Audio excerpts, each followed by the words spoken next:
Hey there, entrepreneurs. My name is Sushant, and welcome to TrepTalks. This is the show where I interview successful e-commerce entrepreneurs, business executives, and thought leaders, and ask them questions about their business story, and also dive deep into some of the strategies and tactics that they have used to start and grow their businesses.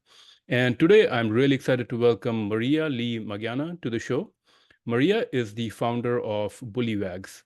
Bullywags provides dog accessories focused on medium to large breeds made of heavy-duty materials that are also aesthetically pleasing and functional. And today I'm going to ask Maria a few questions about her entrepreneurial journey and some of the strategies and tactics that she has used to start and grow her business. Now, before we dive into this interview, if you enjoy this content, please make sure to hit the subscribe and like button. And for more content like this, please visit our website, treptalks.com. And with that, Maria, welcome, and thank you so much again for joining me today at TrepTalks. Really appreciate your time. Thank you so much for the invitation. I'm happy to be here. Awesome. So very interesting. By the way, I love dogs and I love bulldogs. And so I was very excited to see a business based on bulldogs. So can you share a little bit about, yourself? What were you doing before starting this business? And what really kind of inspired you to start an e-commerce business? Yeah. Well, before I was just like, regular life, working. I have two dogs. Back in the day when I started thinking about the business, I only had one dog. Both of my dogs are pit bulls, which is why I was like focused on bully rates. Um, so yeah, do you want me to tell you how like it started, how it popped the idea in my mind, or is that Yes. for? What kind of Yeah. inspired you to go in the entrepreneurial route? Like, did you have a job before this, and what kind of really helped you transition? Yeah. Yeah, I still have a corporate job. So I'm still doing both things, which is why I'm like tired all the time. Um, but yeah, like I was working, like I like working already. And the thing is, one day like I was walking my dog and I was training her because she was a little bit reactive.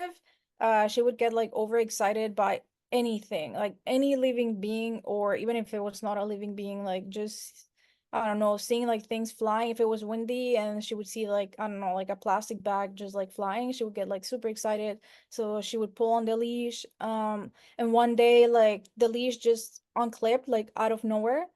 And like that traumatized me. Because she didn't have well, she still doesn't have a good recall.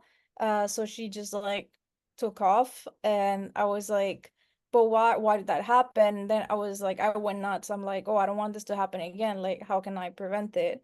And I found on like on Reddit and Google that apparently like the regular leashes, they have like a clip called, if I'm not mistaken, is bolt snap. So apparently with time it loosens up and it can just like come off with like weird twists or just like out of nowhere because it becomes like a little bit loose with use. So I was like, well, like how can I minimize the risk? So then I saw that there was like something called frog clip, which is like the clips that we use for our leashes, and it has like it has like double security. So I was trying to find leashes with that clip specifically because I didn't want the carabiners, because the carabiners you have to like if you have the little secure there, you have to like roll it and it kind of takes time. I wanted something like quick release. Hmm. And then I saw that not many companies sold it, like that type of clip with the leash. Um, and that's when I said like, well, what I should sell it myself then.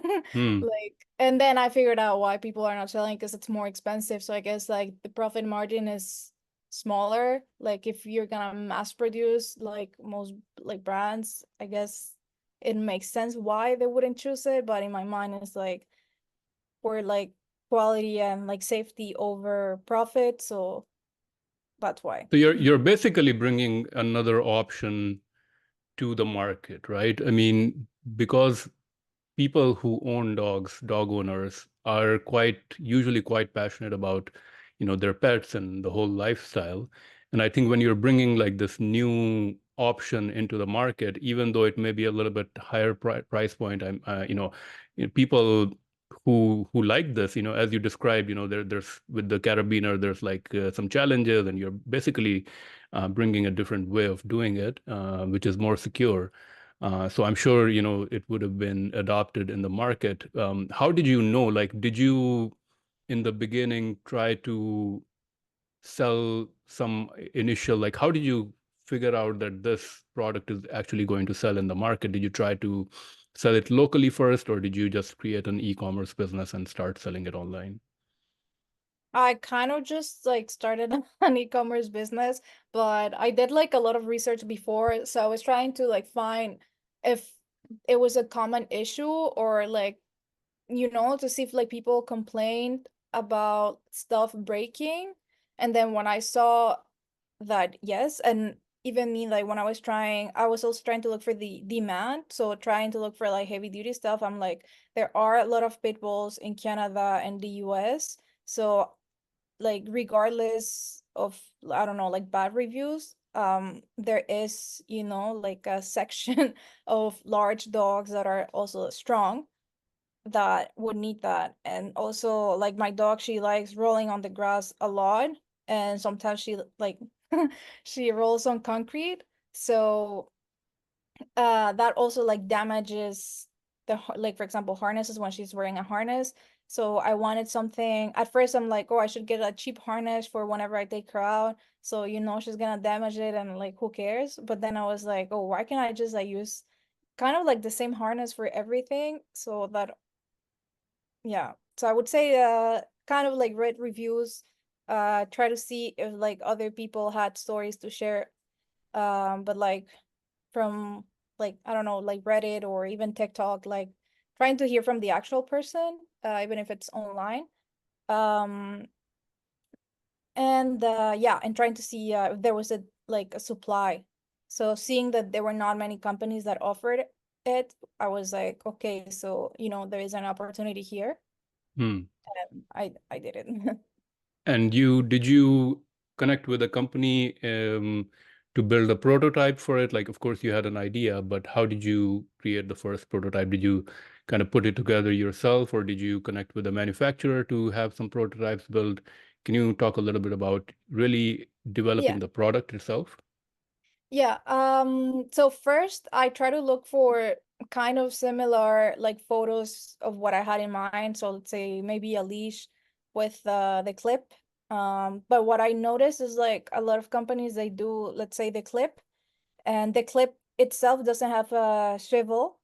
So they attach like a separate swivel, but in my mind, my lady mind, it looks ugly. Hmm. So I was like, okay, so I'm gonna take a picture of whatever leash, and then with my iPad, I like drew kind of like what I wanted.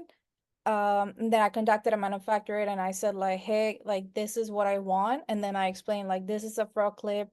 Like here's a picture of how it looks like. I wanted like this drawing. Is it feasible or not? Then I would order a sample.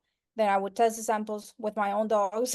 Or oh yeah, by the time I launched Bullywags, I had a second dog and I did the obedience training with him. So I was in contact with the school because we just, I don't know, became close, kind of. So I was asking them also for their opinion, like whatever they see. Like for example, something I didn't believe at first. It's like they told me the most popular size on leashes was gonna be 6 feet. Hmm. And I was like, no way, that's too long. And Hmm. then, yes, it's true. So I was getting that type of like information or feedback. Hmm. Um, and also, well, now we have a dog walker, so she can also like ask around to her clients and I can ask her. So yeah, I was like acquiring information of like features that maybe I wouldn't think they would be useful, but maybe other people would. Um, yeah. So I would send the drawing, and then they would send the sample, and then I would test it on my dogs or somebody else's dogs. Um, Also, I live in a pet-friendly building, so I sometimes I ask like one of my neighbors, if she can test like stuff for me. And then like if I have to make changes, I would make changes. For the most part, I haven't, like honestly, I haven't made like major changes. because usually like I overthink so much Hmm. that the first drawing I make, it's kind of like the final product for the most part. But yeah, like sometimes, yeah, it does happen that I have to make a change.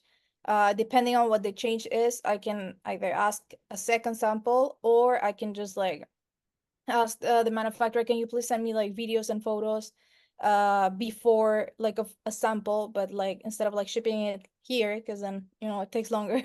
Because I already know what it is. It's just like a little thing, then just like do the production Hmm. like in bulk.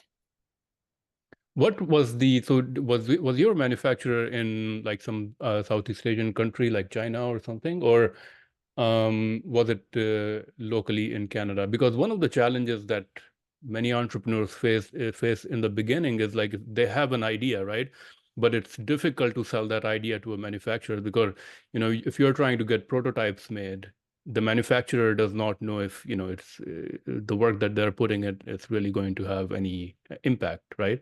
So how did you like what was, I mean, I'm sure they were charging you money. Can you talk a little bit about what kind of investment it took for you to have that, first final product made, all the given back and forth of, product changes and things like that, and how supportive was the manufacturer in the process? Yeah, well, at first I thought of doing it myself. Like for example, it's very common right now to like do biothane like stuff. But most people, because I really like I really overthought like, everything. Um, so most people, what they do, or I'm gonna say 99% of people that make handmade biothane, like leashes, collars, whatever, what they do is like they perforate the like biothane to put like to like drill it type of thing. Like I don't know how to call it, like the snaps they put, the metal snaps. Hmm. Um, but that perforates the material. So of course, like it might never break, but because I'm trying to minimize as much as possible any risk of like something breaking, I like after doing my research, stitching is better because Hmm. stitching does not perforate like the area that's being perforated is not as, let's say, aggressive as Hmm. like I forgot the name, A like big those, hole. those Yeah. yeah. Yeah, so then I was like, okay, that's not feasible. But then, of course, I wanted to like make it in Canada, but then I couldn't find the same quality. That I found in China. And also Hmm. like in China, they're more accommodating. Like if I say like, oh, it's kind of like they make your dreams come true. Like Really? whatever you Okay. have in mind, like I swear they will always like try, or in my experience, they will always try to like really match it. And here in Canada, I guess because like standards are higher, like labor wise, Hmm. they're like, oh, like we cannot make that. Like they wouldn't, like Accommodate. Yeah. yeah, accommodate for more complex things. And again, like the quality, I haven't found a single manufacturer in Canada. I would say even the US, I have my doubts, that could match the quality. But of course, in China, there's this misconception that like, oh, if it's in China, it's like abuse, like the employees are abused, and Hmm. then like the quality is bad.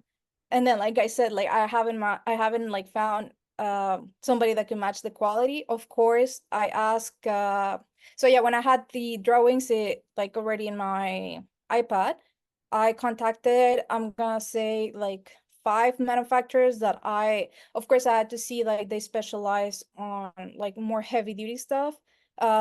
Because like a lot of manufacturers, they like to like, I don't know, it's kind of like fast fashion type of thing, but for dog accessories. So I'm like, Hmm. that's not what I'm looking for. I'm looking for like really, really high quality. So I Hmm. was, yeah, trying to see the ones that, oh yeah, also I forgot about that. And people that knew the hardware that I use, like the Cobra style buckles and the frog clip, because some people like wouldn't even know like that those materials existed. So then Hmm. I have like no interest if they're not specialized in like that Hmm. area, the pet industry.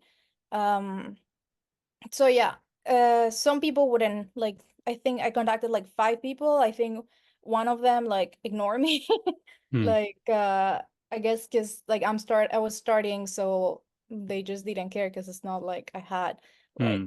thousands of dollars to invest. And then the other four, they reply, I order samples. I spent a decent amount, like I spent thousands of dollars in just samples. Hmm.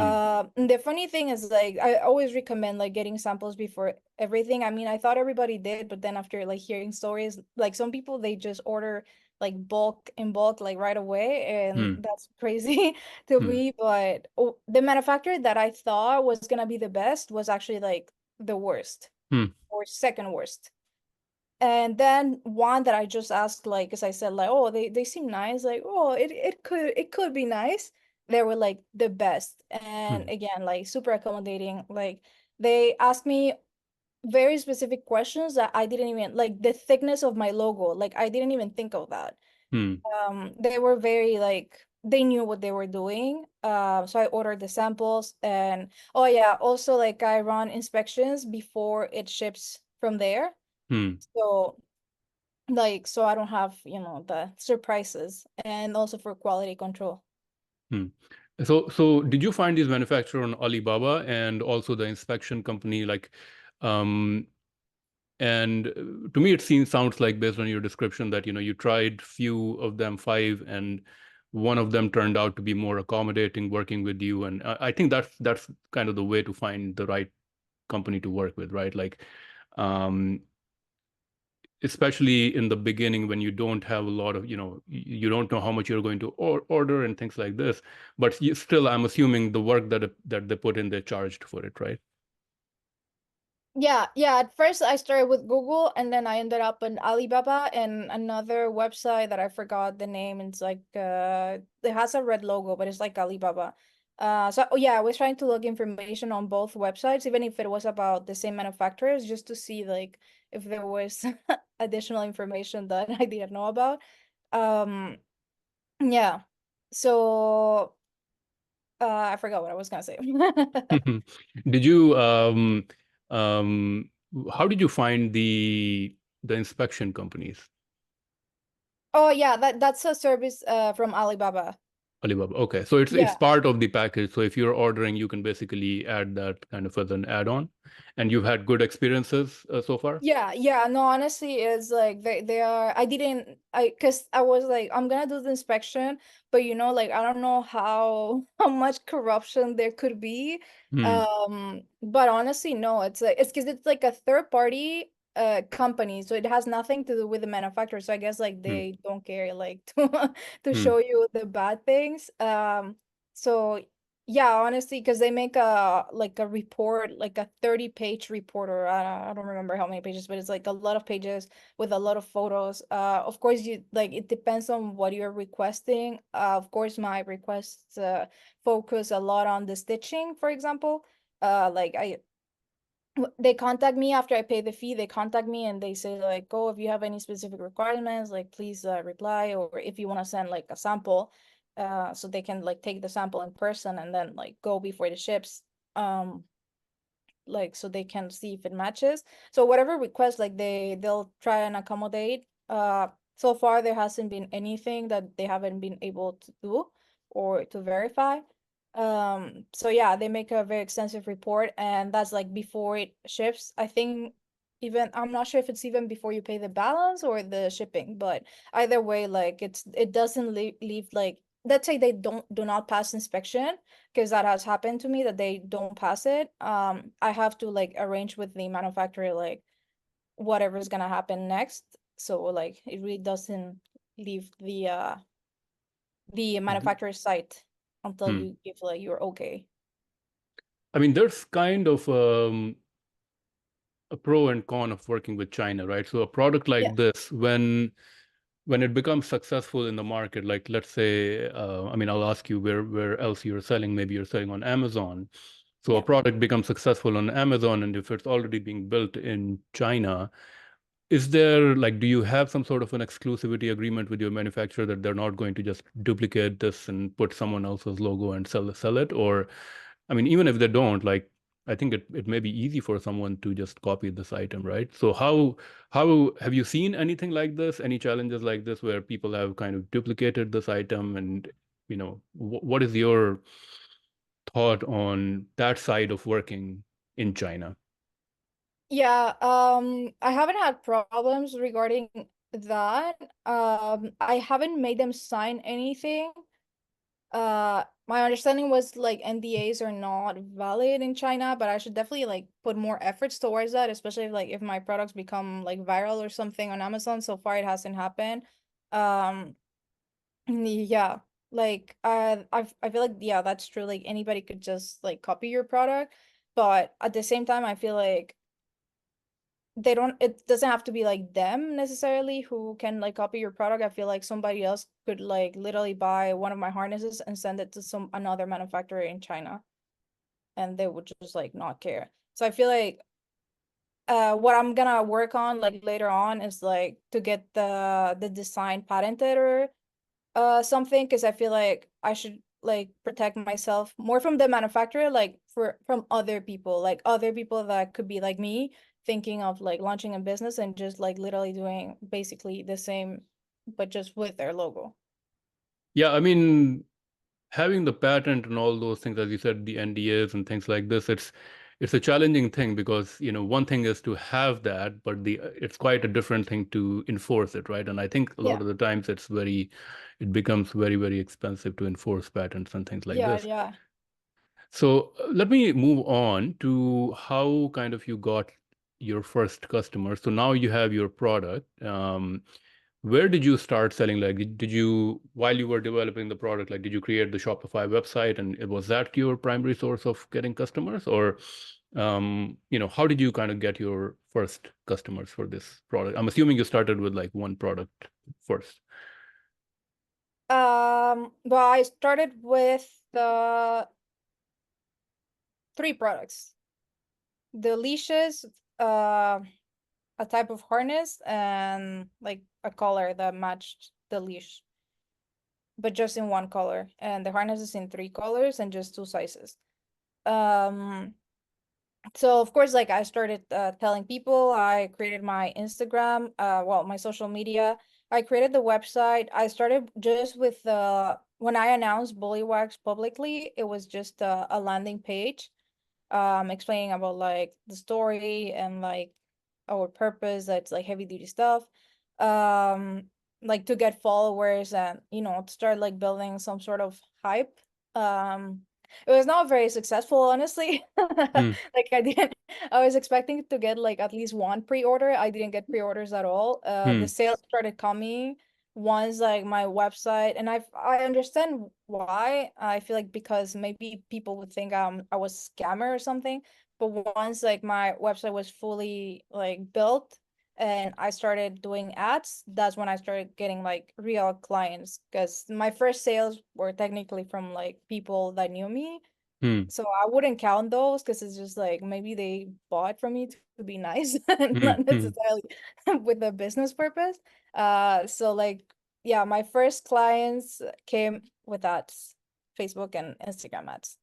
So why not go to or launch at Amazon? Because, Amazon, of course, you have their audience and it's a huge audience, and maybe it's easy to kind of get attraction there first while you're building your website and base and things like this.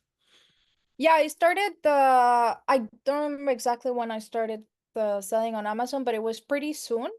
The only thing I was not expecting it to be kind of, I don't know if to say complicated. It was not complicated, but it was annoying, I would say. Like I had to have a video call to show my passport and that my passport was mine and like the thickness of my passport.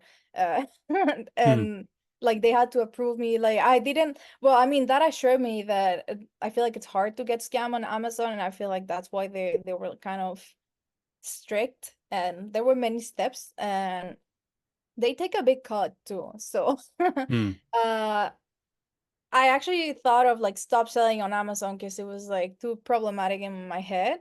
hmm. uh but now I changed my mind and I'm restocking again. But yeah, it started I think I launched my website and maybe like a month later, or 2 months, I started on, well, the process to sell on Amazon. And right now, where are you getting the most traction? I believe you're selling wholesale as well, right? So where are you getting the best traction right now for your business? So I would say my website and wholesale, that's like almost the same. My website slightly higher, but not by much. And this year I think they're like the same. I haven't checked that lately, but yeah. Um, and then after that, I would say Amazon.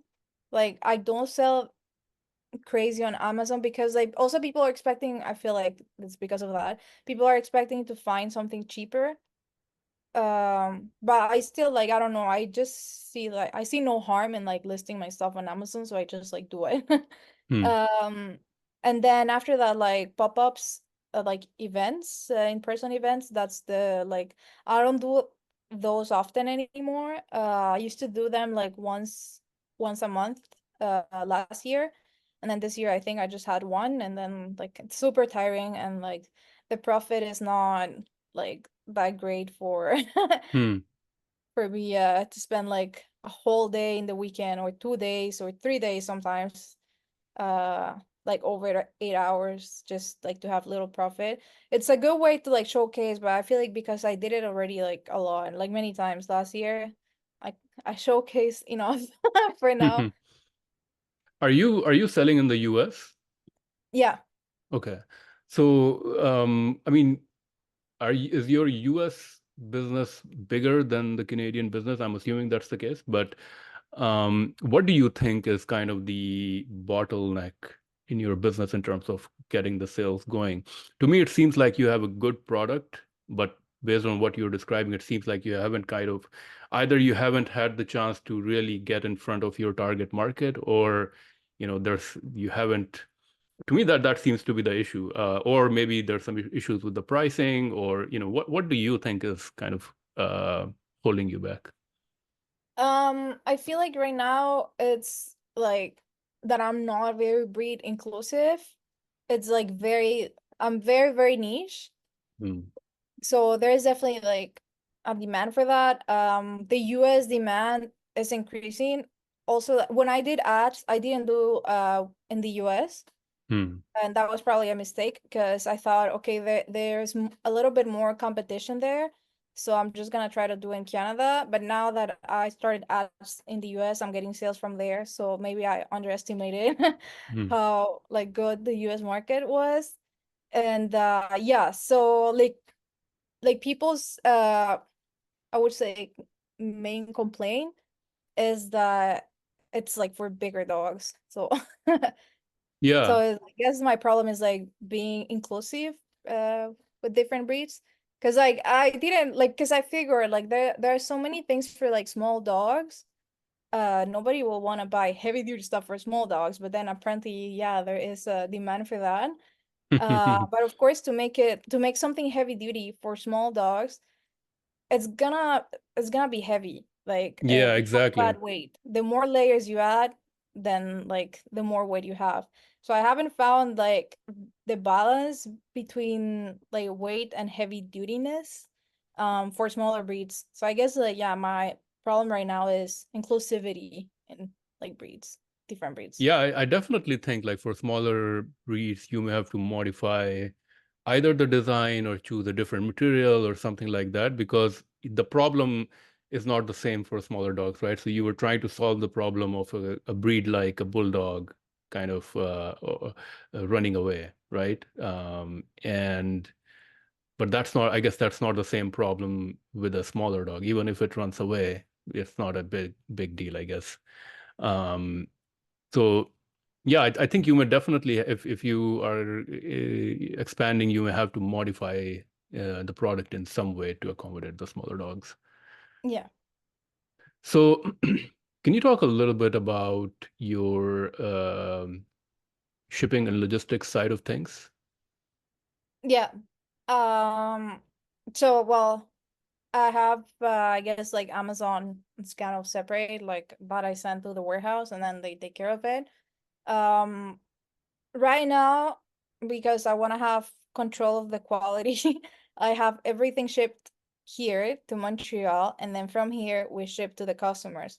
Some people, they like do something like they ship directly from China to their customers, but I don't want to do that because of quality control and because like people have like been happy with fast shipping. Because when it Hmm. comes from Montreal, if it's like, for example, in Ontario, it goes like it can go in 1-2 business days. So yeah, that would be like my strategy right now is like I get the products here and then from here in Montreal I ship it everywhere. And for Amazon in the US, like, do you ship it out to US for Amazon warehouses, I guess? No, I ship it in Amazon Canada. I haven't I should look into it like to ship in the US. But again, because I underestimated the US market, I figure oh there's like so much competition. Hmm. Uh that might be easier like to just like do it in Canada. So I guess like that's something I should really look at. In terms of your market, I mean, I think even with your niche targeting, right? You're targeting like the medium to large size dogs. I think there still may be a decent amount of market for this, um, especially in the US. And I think the question would be, how what kind of marketing you're doing, or how are you getting in front of the right target? So can you talk a little bit about your marketing? Are you doing paid advertising? Are you on like Facebook, Google, or like are you targeting some Facebook groups that are dedicated towards these kind of dogs and so forth? Yeah. So I'm doing yeah, like paid ads on Facebook and Instagram. Me myself, I'm trying to focus a little bit more on TikTok because some of like two of my videos went kind of viral. I don't know if I would call it viral. It was like 100,000 views, so it's like Mhm. it's not millions, but it's still, like I got like a lot of orders from those videos. And now I have it's been I feel like 5 months no I don't know like 4 months I think that I'm doing brand ambassadors and affiliates so also like they get a code and they Hmm. get commission and they give discount so that has like brought some sales and they also like because I'm not in all of the Facebook groups so like for example I have pit bulls but then I have affiliates or ambassadors that have like Rottweilers so they are in like Rottweiler groups so they post there um, about our products. So that has also been helpful. And it also helps for like my social media because they tag me on photos or they send me photos. And of course they put more effort, so it's like higher quality. So that helps me to like get more organic, I would say, people. So that Awesome. would be yeah, pretty much it. So what do you see which channel is the best in terms of driving results? I mean, to me, it seems like TikTok has worked, but it's not very consistent because of course you need to come up with, I mean, there's a lot of variables there. Like you have to continue to create new content and then you have TikTok algorithm. So it's not consistent, right? Sometimes it may work, sometimes it may not. But with the paid advertising, do you see a consistent um, number of orders coming through while still being profitable? I would say it's a little bit expensive, so it's not as profitable as I would like it to be. But what it brings a lot of followers, or and likes and like engagement on social media. But yeah, I would think it's the best because even though it's like on the pricey side, it's consistent, like you said. And TikTok's free, but it's not consistent at all. Like I haven't had TikTok with a lot of views since like it's been months. Hmm. Wow, very interesting. Um, I mean, I look at your product and I see the quality is good, and there's something, either the product market fits, there's some things not working, like pricing, or you're not getting in front of the customers. But I think this should work. Um, what does your team look like right now? Do you have other team members working with you, or you are kind of the sole um, person driving the business? Right now it's just me and my partner. Sometimes I pay not I pay I, I hire a friend to do like marketing stuff, you could say, but it's not like, oh, an employee. So yeah, I would say it's mostly me and my partner. Okay. How do you see your business evolving in the future? Like, what is your kind of the vision of your business? Do you want to continue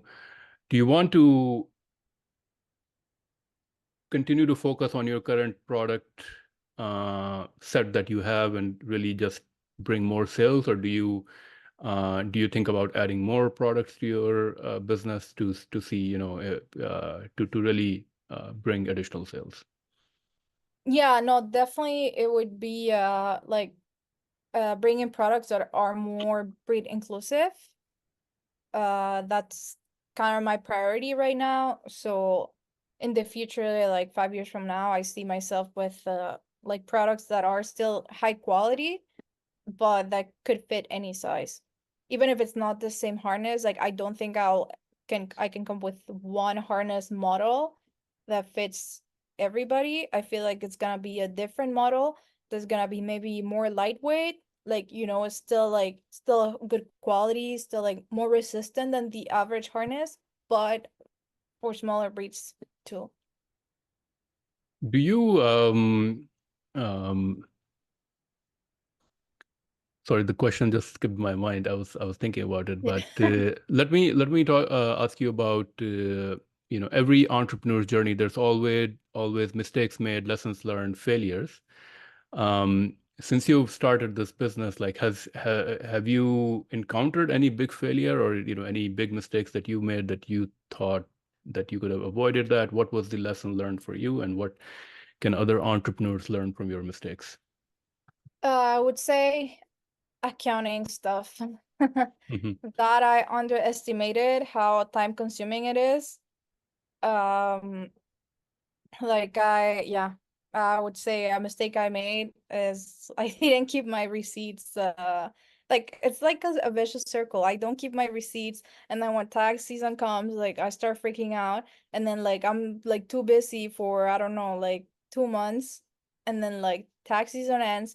So then I'm like, oh, okay, now I can relax, and then like it's I'm not that organized. Like I wish I was better organized than that. So that's definitely a mistake I made that I'm trying not to make anymore. Um, I would say, oh yeah, don't expect everybody to support you, like friends and family, because I feel like that might damage your relationships. I feel like even if let's say your family they don't buy from you, um, like don't let that make you feel like you're not doing the right thing. Like, because I swear, I swear, like, there are gonna be strangers that are gonna support you and that are gonna fall in love with your brand way more than your friends and family. So I would say that. And, well, of course, I always order samples before placing bulk orders. I mean, I did it, but I was like, I underestimated too, like, how how wrong you can be thinking that something is gonna work or like with somebody like the manufacturer that I thought was gonna be the best that was kind of the worst. Mhm. Yeah. Yeah, that's so important, right? Like when you're working with someone far, far away and you can't see them, you can't sit face to face. I think it's definitely that's essential to be able to see the work product before going to market. But I was going to ask you, I remember now that you initially said that you still have your job and now you're running this business. I guess there's the one pro of having an e-commerce business is that it's flexible, right? So you can work a job and then you can run the business as well. What has been your experience with this so far? Yeah, I like it because I'm not afraid of investing, like spending all of my money, for example. Hmm. So I feel like I can take bigger risks.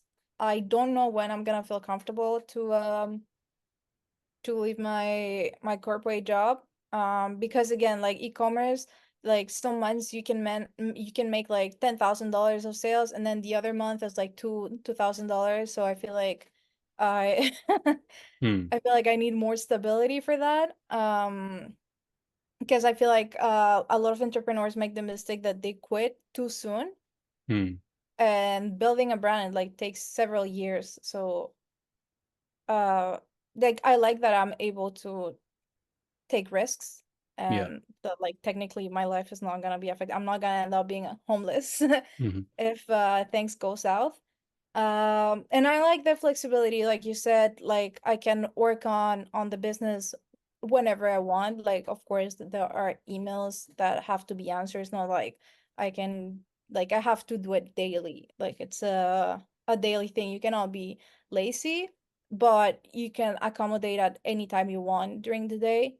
Um, so yeah, I like it. I like I like staying busy.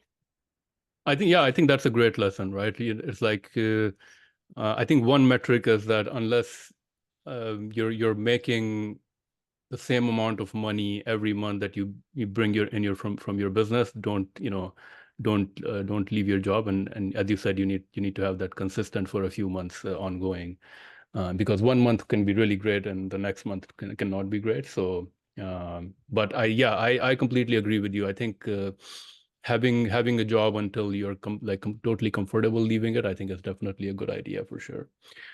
So now I'm going to move on to our rapid fire segment. In this segment, I'm going to ask you a few quick questions and you have to answer them maybe in a word or a sentence or so. The first one is one book recommendation for entrepreneurs and why? Yeah, that I only read for entertainment. I haven't read a book for for entrepreneurs. So I don't know if I can say a YouTube channel Yeah, for instead. sure. Go for it. Yeah. Okay, it's my wife quit her job, Okay. so he Uh, gives a st- lot of do you know him? yeah. His name is Steve Chu or something. Yeah. Yeah. He also has an e-commerce business. Yeah, for sure. Yeah, Don't that's exactly. Yeah, he like yeah, he gives a lot of good advice. awesome. An innovative product or idea in the current e-commerce, retail, or tech landscape that you feel excited about. That might sound cliche, but it's because it's my best friend now. It's ChatGPT. Okay. Yeah, I No, feel like I like you can do a lot of things. I don't know if people are not using it correctly, but like everybody should. Like you can literally ask ChatGPT. Like for example, something I'm doing right now because the US thing made me realize that I underestimated the US market. So I'm asking ChatGPT like the bully breed uh, friendly countries. So I'm hmm. gonna like target those countries next. But of course, like it's easier to get this information from ChatGPT, and you can ask like a lot of questions about marketing or even like even something simple like to write an email because like sometimes like you want to stay professional, so ChatGPT Hmm. can help you de-escalate situations or like just to write a nice email. But yeah, for research is like it is really good. Yeah, ChatGPT, I completely agree. And I think with time it's going to get even better and better. So yeah, definitely. A business or productivity tool or software that you would recommend or a productivity tip. um I guess a tip would be do not multitask. Like really take the time to do one thing at a time because like one of the reasons why I started this is because my mind goes like 1,000 kilometers an hour. Like I have a lot of energy, so I have to always be doing something. But at the same time, that leads me to like multitasking, and that can be one overwhelming, and you give more room for error, and you want to minimize that. So I would say, yeah, do not multitask. And something a tool I use that it's like kind of lame. I use OneNote a lot because Okay. I do like my to-do lists there because you can like take it and I don't know, like if I'm writing like whatever notes and I can copy and paste the link easily. I don't know, I just like it.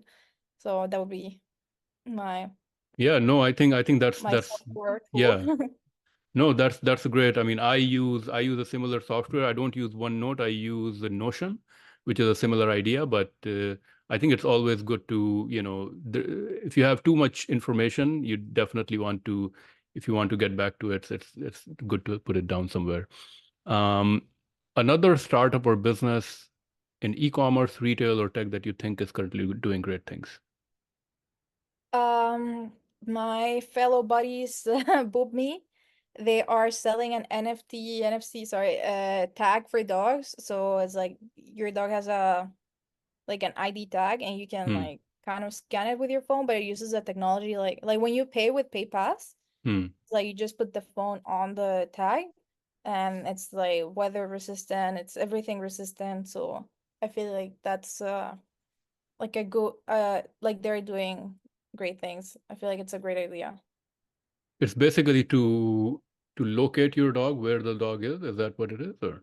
Like for example, if you lose your dog, they scan the tag, and then like you can see all the information about the dog, like if it's fixed, if it's not Oh, fixed, if okay. it has like behavioral problems. It's just like for example, on a tag, on a regular metal tag, there is just like so much information that you can write, like basically just the name and phone number.